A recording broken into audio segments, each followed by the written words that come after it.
ನಮಸ್ಕಾರ ಎಲ್ಲರಿಗೂ. ನಾನು ಶಾಂತಲಾ ಸಂತೋಷ್, ಮೈಂಡ್ ಮಂತ್ರ ಚಾನಲ್ ಇಂದ. ಹೇಗಿದ್ದೀರಾ ಎಲ್ಲರೂ?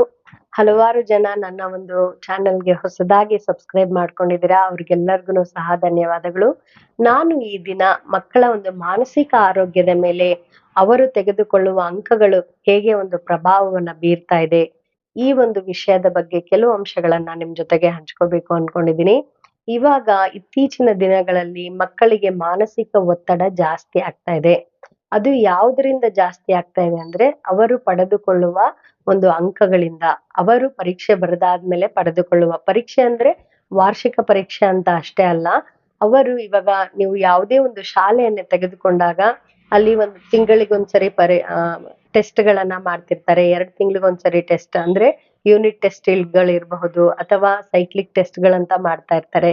ಈ ತರದ ಟೆಸ್ಟ್ ಗಳಲ್ಲೂ ಸಹ ಅವರ ಒಂದು ಅಂಕಗಳು ಅಂದ್ರೆ ಮಾರ್ಕ್ಸ್ ಸ್ವಲ್ಪ ಕಮ್ಮಿ ಬಂದ್ರು ಸಹ ಇದರಿಂದ ಪೋಷಕರಿಂದ ಒತ್ತಡಕ್ಕೆ ಗುರಿ ಆಗ್ತಾ ಇದ್ದಾರೆ.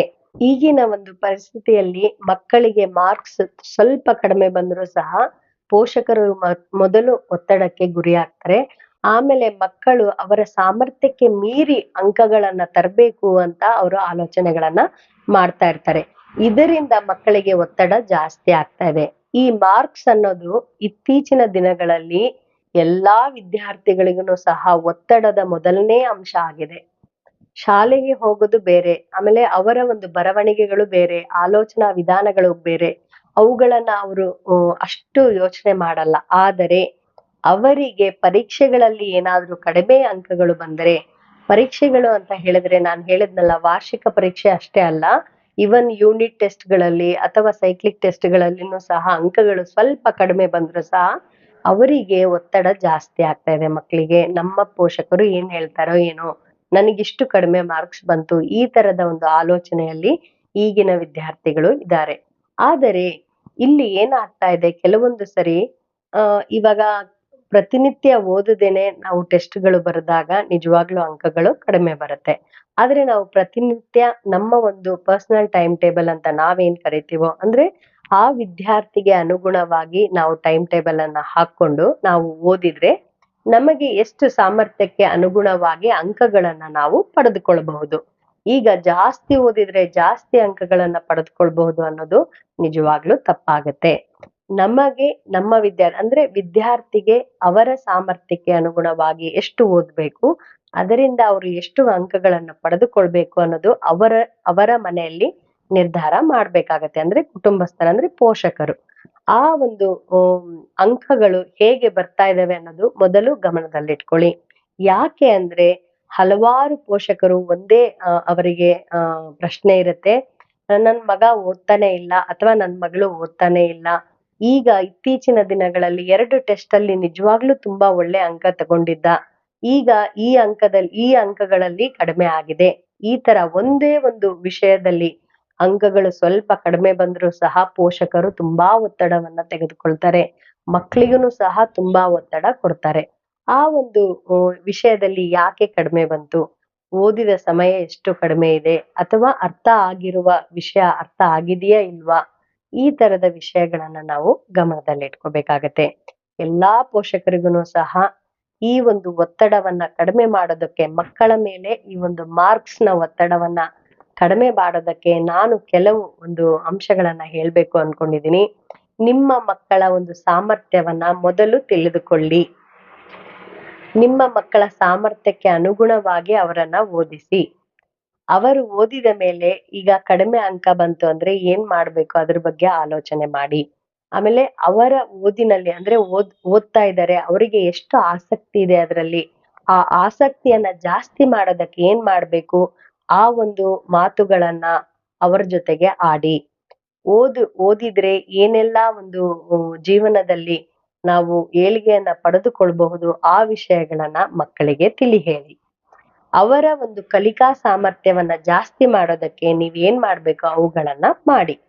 ಆದರೆ ಇಲ್ಲಿ ಎಲ್ಲಾ ಮಕ್ಕಳನ್ನು ಸಹ ಓದಿನಲ್ಲಿ ಯಾವುದೇ ತರದ ಕಡಿಮೆ ಅಂಕಗಳು ಬಂದಾಗ ತುಂಬಾ ಒತ್ತಡಕ್ಕೆ ಮಕ್ಕಳು ಗುರಿ ಆಗ್ತಾ ಇದ್ದಾರೆ.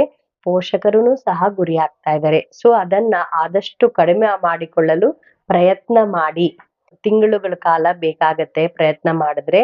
ಯಾಕೆ ಅಂದ್ರೆ ಯಾವಾಗ್ಲೂ ಸಹ ಪೋಷಕರು ಮಕ್ಳಿಗೆ ಇಷ್ಟೇ ಮಾರ್ಕ್ಸ್ ಬಂತು, ಯಾಕೆ ಬಂತು, ಇನ್ನೂ ಜಾಸ್ತಿ ಬರ್ಬೇಕಾಗಿತ್ತು, ಇನ್ನೂ ಜಾಸ್ತಿ ಮಾರ್ಕ್ಸ್ ಬರ್ಬೇಕಾಗಿತ್ತು, ಈ ತರ ಆಲೋಚನೆಯಲ್ಲಿ ಬಿದ್ದಿದ್ದಾರೆ. ಇದರಿಂದ ಅವರ ಆರೋಗ್ಯದಲ್ಲಿನೂ ಸಹ ಏರುಪೇರು ಕಾಣಿಸ್ತಾ ಇದೆ ಪೋಷಕರಲ್ಲಿ. ಆಮೇಲೆ ಮಕ್ಕಳ ಒಂದು ಮಾನಸಿಕ ಸ್ಥಿತಿನೂ ಸಹ ಅಷ್ಟು ಸರಿಯಾಗಿ ಇಲ್ಲ ಇತ್ತೀಚಿನ ದಿನಗಳಲ್ಲಿ. ಮಕ್ಕಳಿಗೆ ಜೀವನ ಅಂದ್ರೆ ಮಾರ್ಕ್ಸ್, ಆಮೇಲೆ ಸ್ಕೂಲಿಗೆ ಹೋಗೋದು, ಎಷ್ಟು ಮಾರ್ಕ್ಸ್ ಬರುತ್ತೋ ಅದ್ರ ಬಗ್ಗೆನೇ ಆಲೋಚನೆ ಮಾಡೋದು, ಹೇಗೆ ಜಾಸ್ತಿ ಮಾರ್ಕ್ಸ್ ತೆಗಿಬೇಕೋ ಅದ್ರ ಬಗ್ಗೆನೇ ಆಲೋಚನೆ ಮಾಡುವಂತಹ ಪರಿಸ್ಥಿತಿಗೆ ಮಕ್ಕಳು ಬಂದಿದ್ದಾರೆ. ಇದು ಒಳ್ಳೆಯ ಬೆಳವಣಿಗೆ ಅಲ್ಲ. ಈಗಿನ ಶಿಕ್ಷಣ ವ್ಯವಸ್ಥೆಯ ಜೊತೆಯಾಗಿ ನಾವು ಮಕ್ಕಳಿಗೆ ಅವರಿಗೆ ಅವರ ಸಾಮರ್ಥ್ಯಕ್ಕೆ ಅನುಗುಣವಾಗಿ ಅಂದ್ರೆ ವಿದ್ಯಾಭ್ಯಾಸವನ್ನು ನಾವು ಕೊಡ್ಬೇಕಾಗತ್ತೆ. ಆಮೇಲೆ ಅಂಕಗಳನ್ನು ಅಷ್ಟೇ ಕೆಲವೊಂದು ಸರಿ ನಾವು ಎಷ್ಟು ಬರ್ಬೇಕು ಅನ್ಕೊಂಡಿರ್ತೀವೋ ಅಂಕ ಅಷ್ಟು ಬರೋದಿಲ್ಲ. ಮಾರ್ಕ್ಸ್ ಕಡಿಮೆ ಬಂದ ತಕ್ಷಣ ಮಕ್ಕಳ ಒಂದು ಭಾವನೆಗಳನ್ನು ಸಹ ನೀವು ಅರ್ಥ ಮಾಡ್ಕೊಳಲ್ಲ. ಮೊದಲೇ ದುಃಖದಲ್ಲಿರುತ್ತೆ ಮಗು. ಪೋಷಕರಿಗೆ ಹೇಗ್ ಹೇಳೋದು ಇದನ್ನ, ಏನ್ ಹೇಳ್ತಾರೋ ಏನೋ, ಎಷ್ಟು ಬೈತಾರೋ ಏನೋ, ಹೊಡಿತಾರೋ ಏನೋ, ಇನ್ನು ಬೇರೆ ಬೇರೆ ತರದ ಶಿಕ್ಷೆಗಳನ್ನು ಸಹ ಪೋಷಕರು ಕೊಡ್ತಾರೆ ಮಾರ್ಕ್ಸ್ ಕಡಿಮೆ ಬಂದಾಗ. ಇವುಗಳನ್ನೆಲ್ಲಾ ಸಹ ವಿದ್ಯಾರ್ಥಿಗಳು ಈ ಒಂದು ಕೌನ್ಸಿಲಿಂಗ್ ಸೆಷನ್ ಅಲ್ಲಿ ಇದ್ದಾಗ ಹೇಳ್ಕೊಳ್ತಾರೆ. ನಮ್ಗೆ ಮಾರ್ಕ್ಸ್ ಕಡಿಮೆ ಬಂದ್ರೆ ಸರಿಯಾಗಿ ಊಟ ಕೊಡಲ್ಲ, ಆಮೇಲೆ ನಮಗ ಮಾತೇ ಆಡ್ಸಲ್ಲ 2-3 ದಿನ. ನಮ್ ಮನೇಲಿ ಮಾರ್ಕ್ಸ್ ಕಡಿಮೆ ಬಂದ್ರೆ ನಮ್ ತಂದೆ ನನ್ಗೆ ಬೆಲ್ಟಿಂದ ಹೊಡಿತಾರೆ, ನಮ್ಮಮ್ಮ ಮಾತೇ ಆಡ್ಸಲ್ಲ. ಈ ತರದ ಹಲವಾರು ವಿಷಯಗಳಿದೆ. ಮಾರ್ಕ್ಸ್ ಕಡಿಮೆ ಬಂದಾಗ ಮಕ್ಕಳು ನಿಜವಾಗ್ಲೂ ಬೇಜಾರಲ್ಲಿರ್ತಾರೆ, ದುಃಖದಲ್ಲಿರ್ತಾರೆ. ಅದ್ರ ಜೊತೆಗೆ ನಿಮ್ಮ ಒಂದು ಪನಿಷ್ಮೆಂಟು ಸಹ ಅವ್ರು ತೆಗೆದುಕೊಳ್ತಾ ಇರ್ತಾರೆ. ಸೊ ಇದನ್ನ ನಿಜವಾಗ್ಲೂ ಕಡಿಮೆ ಮಾಡ್ಬೇಕಾಗತ್ತೆ.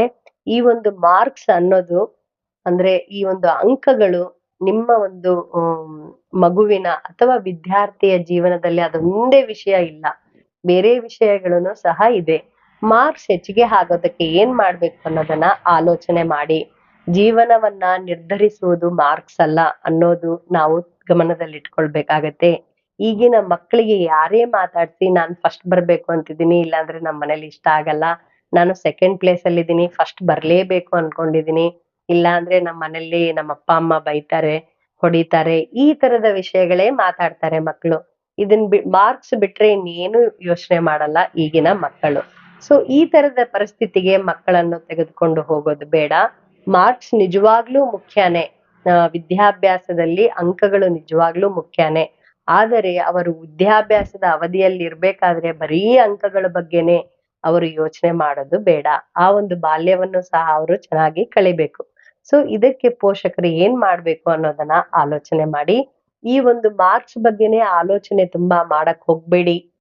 ಉದಾಹರಣೆಗೆ ಇವಾಗ ನಾನ್ ನಿಮ್ಗೆ ಹೇಳ್ತೀನಿ. ಒಬ್ರು ಪೋಷಕರು ನನ್ ಮಗಳು ಯಾವಾಗ್ಲೂನು ಸಹ 5ನೇ ತರಗತಿವರೆಗೂನು ಸಹ ಅವಳೇ ಫಸ್ಟ್ ಬರ್ತಾ ಇರೋದು.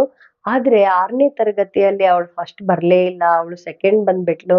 ನನಗ್ ತುಂಬಾ ಬೇಜಾರಾಗಿದೆ. ಯಾಕ್ ನನ್ ಮಗಳು ಫಸ್ಟ್ ಬಂದಿಲ್ಲ ಅಂತ ನೀವು ಸ್ವಲ್ಪ ಕೌನ್ಸಿಲಿಂಗ್ ಮಾಡಿ ಅವಳಿಗೆ. ಅವಳು ಏನೋ ಯೋಚನೆ ಮಾಡ್ತಾ ಇರಬಹುದು. ಸೊ ನನಗೆ ಒಂಥರ ಬೇಜಾರಾಗ್ಬಿಟ್ಟಿದೆ, ನನ್ ಮಗಳು ಸೆಕೆಂಡ್ ಬಂದಿದ್ದಾಳೆ ಅಂತ. ಅವಳು ಯಾಕೋ ಡಲ್ ಆಗಿರ್ತಾಳೆ ಇವಾಗ. ಈ ತರದ ಪ್ರಶ್ನೆಗಳು, ಹಲವಾರು ಪ್ರಶ್ನೆಗಳು ಪೋಷಕರು ಕೇಳ್ತಾ ಇರ್ತಾರೆ. ಫಸ್ಟ್ ಬಂದ್ರು, ಸೆಕೆಂಡ್ ಬಂದ್ರು ಸಹ ಅವರು ವಿದ್ಯಾಭ್ಯಾಸ ಹೇಗ್ ಮಾಡಿದ್ರು, ಅದರ ತಕ್ಕನಾಗಿ ಅವರ ಸಾಮರ್ಥ್ಯಕ್ಕೆ ಅನುಗುಣವಾಗಿ ಕೆಲವೊಂದ್ಸರಿ ಕಡಿಮೆ ಅಂಕ ಬಂದಿರಬಹುದು, ಕೆಲವೊಂದ್ಸರಿ ಜಾಸ್ತಿ ಅಂಕ ಬಂದಿರಬಹುದು. ಬಹಳ ಒತ್ತಡವನ್ನ ಮಕ್ಕಳ ಮೇಲೆ ಹಾಕಕ್ ಹೋಗ್ಬೇಡಿ. ಅಂಕಗಳು ಜಾಸ್ತಿ ಬಂದ್ರೆ ಅವರು ಖುಷಿಯಾಗಿದ್ದಾರೆ ಅನ್ನೋದು ತಪ್ಪು. ಕೆಲವೊಂದ್ಸರಿ ಅಂಕಗಳು ಜಾಸ್ತಿ ಬಂದಿರುವ ವಿದ್ಯಾರ್ಥಿಗಳು ಮಾನಸಿಕವಾಗಿ ಒಳಗಡೆ ತುಂಬಾ ಒತ್ತಡವನ್ನ ಅನುಭವಿಸ್ತಿರ್ಬಹುದು. ಅಥವಾ ಈ ಒಂದು ಒತ್ತಡಕ್ಕೋಸ್ಕರನೇ ಅವರು ವಿದ್ಯಾಭ್ಯಾಸವನ್ನ ಮಾಡ್ತಾ ಇರಬಹುದು. ಸೊ ಹಲವಾರು ವಿಷಯಗಳು ಇರುತ್ತೆ. ಮಕ್ಕಳ ಒಂದು ಜೀವನದಲ್ಲಿ ವಿದ್ಯಾಭ್ಯಾಸದಲ್ಲಿರುವ ವಿದ್ಯಾರ್ಥಿಗಳಲ್ಲಿ ಈ ಒಂದು ಮಾರ್ಕ್ಸ್ ಅನ್ನೋದು ಅಂದ್ರೆ ಅಂಕಗಳು ಇದೇ ಒಂದು ಮುಖ್ಯ ಅಂಶವಾಗಿ ಒಂದು ಗಮನದಲ್ಲಿ ಇಟ್ಕೊಂಡಿರ್ತಾರೆ ಅವರು. ಬೇರೆ ಯಾವುದೇ ವಿಷಯದ ಬಗ್ಗೆ ಆಲೋಚನೆ ಮಾಡೋದಿಲ್ಲ ಇತ್ತೀಚಿನ ಮಕ್ಕಳು. ಇದಕ್ಕೆ ಕಾರಣ ಹೊರಗಡೆಯಿಂದ ಒತ್ತಡ ಇರಬಹುದು, ಶಾಲೆಯಲ್ಲಿ ಒತ್ತಡ ಇರಬಹುದು, ಪೋಷಕರ ಒತ್ತಡನೂ ಸಹ ಇರಬಹುದು. ಸೊ ಇದು ಮಾನಸಿಕ ನೆಮ್ಮದಿಗೆ ಮತ್ತು ಒಳ್ಳೆಯ ಒಂದು ಜೀವನ ಶೈಲಿಗೆ ಇದು ಅನಾನುಕೂಲವಾಗಿ ಕೆಲವೊಂದು ಸರಿ ಪರಿಣಾಮ ಬೀರಬಹುದು. ವಿದ್ಯಾರ್ಥಿಯ ಮಾನಸಿಕ ಆರೋಗ್ಯದ ಮೇಲೂ ಸಹ ಪರಿಣಾಮ ಬೀರಬಹುದು. ಸೊ ಈ ಒಂದು ವಿಷಯ ಎಲ್ಲರ ಗಮನಕ್ಕೆ ತರೋಣ ಅಂತಾನೆ ಈ ಒಂದು ಚಿಕ್ಕ ವಿಡಿಯೋ ಮಾಡಿದ್ದೀನಿ. ಈ ವಿಷಯ ಹೇಗಿತ್ತು ಅಂತ ನೀವು ನನಗೆ ಕಮೆಂಟ್ ಬಾಕ್ಸ್ ಅಲ್ಲಿ ತಿಳಿಸಿ. ಮತ್ತೆ ಮುಂದಿನ ಸತಿ ಒಂದು ಒಳ್ಳೆಯ ವಿಷಯದ ಜೊತೆ ನಿಮ್ ಮುಂದೆ ಇರ್ತೀನಿ. ಅಲ್ಲಿವರೆಗೂ ನಮಸ್ಕಾರಗಳು.